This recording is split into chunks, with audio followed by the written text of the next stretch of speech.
করতে হবে কিছু, বুদ্ধি লাগবে না। হ্যাঁ, বেসিক কিছু চেঞ্জেস লাগবে। ড্রেস কোডটা করতে গেলে এমবিএ করতে লাগে না, ড্রেস কোডটা চেঞ্জেস করতে। সিরিয়াস হতে গেলে ডিগ্রি লাগে না, সিরিয়াস হতে হবে। নিজেকে বুঝতে হবে আমার বাড়ির অবস্থাটা কি, বুঝতে পারলাম হ্যাঁ কিনা? তোমার বাড়ির অবস্থা কে তোমাকে বোঝাবে ভাই? অনেকে আছে যারা ভাড়া বাড়িতে থাকে, অনেকে আছে যাদের বাড়িতে যা গরমকালে যা গরম থাকা যায় না, ওইভাবেই পড়ে আছে।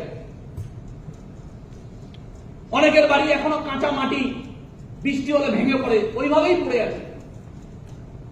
অনেকে আছে সারা সপ্তাহে একবার মাংস খেতে পারে না, ওইভাবেই পড়ে আছে। অনেকে আছে পুজোতে একটা ভালো জামা পরতে পারে না, ওইভাবেই পড়ে আছে। অনেকের মা বাবা তো ক বছর ধরে নতুন জামা কাপড় কেনে নি, তার কোনো ঠিক নেই, ওইভাবেই পড়ে আছে। কিভাবে সইছে? মরে গেছে কোথায়? এই আত্মাটা মরে গেছে কোথায়? কে বাঁচাবে একে? কে জাগাবে একে? জাগানোর তো কেউ চাই, ভেতর থেকে আওয়াজ তো চাই। তারা আর না ফাটাবো, এইবার তারা কিছু করে দেখাবো, জানিয়ে দেবো, স্মার্ট ভ্যালু জানিয়ে দেবো। তাই তো আওয়াজ আছে না? চাই কি চাই না? একদম মরতে দেওয়া যাবে না নিজেকে। বারবার মনে হবে মরে যাবো, মরতে দেওয়া যাবে না, মরতে দেওয়া যাবে না।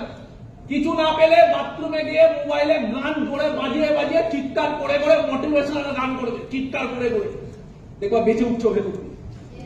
এগুলো টেকনিক।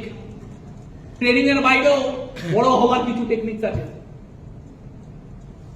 বাড়িতে বাথরুমে গিয়ে, যেখানে কেউ তোমাকে দেখতে পাচ্ছে না, শুধু শুনতেই পাবে, বাথরুমে গিয়ে গান বাজিয়ে, মোবাইলে গান বাজিয়ে জোরে জোরে চিৎকার করে করে মোটিভেশনাল গান ফিল করবে। ভিজুয়ালাইজেশন বাথরুমে স্নান করতে করতে করবে।